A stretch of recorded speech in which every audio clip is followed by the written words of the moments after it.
Hello, welcome to another Purple Insider Extra. Matthew Coller here, along with Sam Ekstrom. A reminder to listen to our longer conversations on the Purple Insider podcast. You can click the link below or wherever you get your podcasts and read our written work at purpleinsider.substack.com. Sam, the Vikings signed two big name defensive players.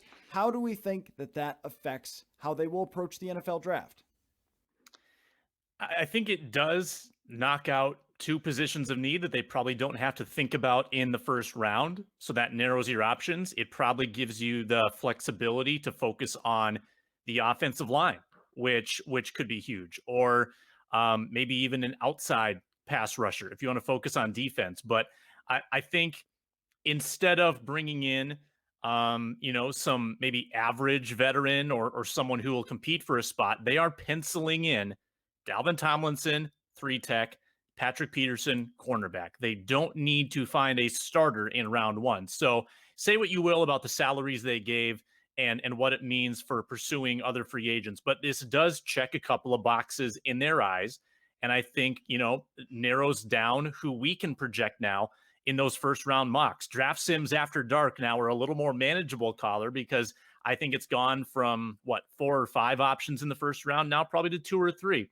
I think there's an outside chance at safety. I think offensive line is very much in play. I think edge rusher is very much in play. Other than that, I guess receiver maybe could sneak in if a player who's really good falls to 14. But I think the vision is becoming clear for what they intend to do.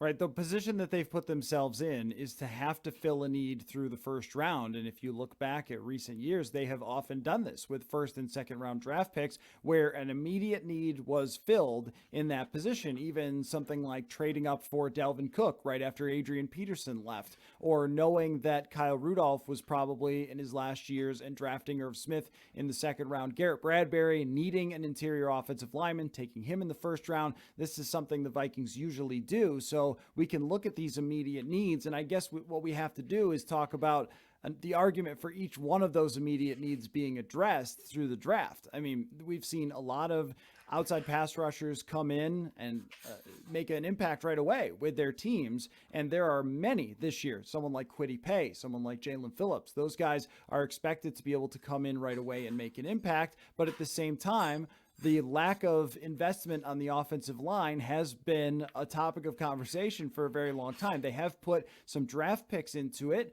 but not a lot of free agency money outside of Riley Reif. So would they go for a first round tackle and pencil that person in and leave Ezra Cleveland at guard? I think that how they feel about Ezra Cleveland also plays into this, where they could wait till the third round to get a guard, where some of those guys are traditionally taken and still become starters right away, as opposed to taking that player in the first round. So I think that there's a lot of moving parts still, who they bring in free agency on the offensive line, if anybody makes a difference here. So even though the by far and away favorites are defensive end and offensive line, I still think there's a lot of things up in the air. They could also look toward the future if the right linebacker is there, if Micah Parsons drops, and knowing that Anthony Barr is now going to hit free agency after next year. So I think there is a little more intrigue than maybe you do. No, I mean, that's fair. I just think this team has signaled that it's very intent on winning in 2021 by these free agent signings, which means they need to fill those 2021 holes first. And you brought up the offensive line. That's probably the area where they have the biggest need, because even at safety, there's less positional value there. Offensive line, that's the group protecting Kirk Cousins. They need to improve. And right now, it's not just who's going to play tackle or can Rashad Hill do it? It's who's going to be the other guard, because Ezra Cleveland can play one spot, but Dakota Dozier's gone and probably not coming back. They need another guard as well. And their starter right now, as of today, would be Drew Samia. So I think it's a desperate need. I don't think it needs to be filled in the draft if they can find somebody serviceable in late free agency, but it could be a possibility. I don't think this team should be in that position. I mean, I think they've had plenty of opportunities to add guard depth along the way, and they've kind of overlooked that. You wrote a great story about it at Purple Insider for Monday about all their woes over the years finding guards.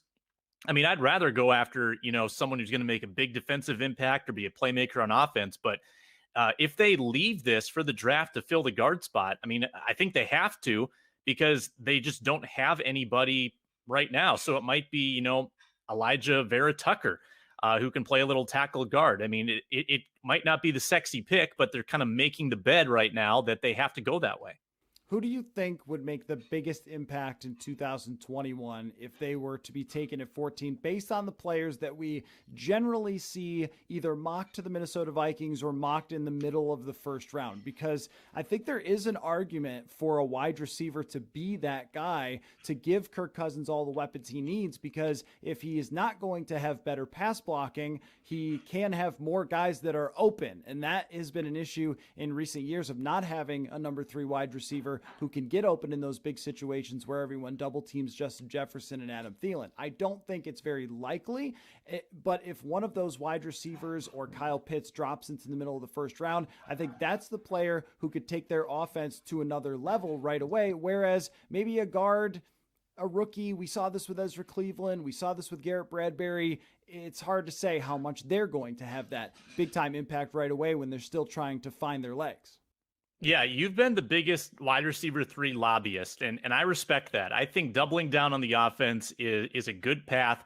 Vikings haven't gone that way. Their only offensive reacquisition was re-signing Chad Beebe to this point, and re-signing Rashad Hill. So they haven't gone that route. Not to say they can't address that in the draft, but when you look at what positions can have an impact right away, you think of wide receiver. I mean, probably even more than tight end, probably wide receiver. Someone like Devontae Smith more than someone like Kyle Pitts, who would have to learn a lot of positions and blocking schemes if he were to be a first round pick for the Vikings. You think on the defensive side, I think edge rusher could have a pretty big impact right away, especially because the Vikings have an opening. I think if an edge rusher came here, they would not be required to sit very long. It wouldn't be like a Danielle Hunter situation where they would have to kind of pay their dues the first year. I think they could play right away because I think they have that opening. I don't think Stephen Weatherly is tethered to that spot. So if it was somebody like a Kwity Paye, I think they could come in and contribute. So wide receiver on offense, defensive end on defense, we've seen what those positions can do as rookies in this league. So I think those would be probably the biggest help immediately for the Vikings. And maybe the sleeper is safety, because if you're drafting in the middle of the first round, you're probably getting the best safety in the draft at that point. And we saw how Antoine Winfield Jr. impacted the Super Bowl champion Tampa Bay Bucks last year. This has been another Purple Insider Extra. Remember, check out the Purple Insider podcast and purpleinsider.substack.com for our written work, and we'll catch you next time.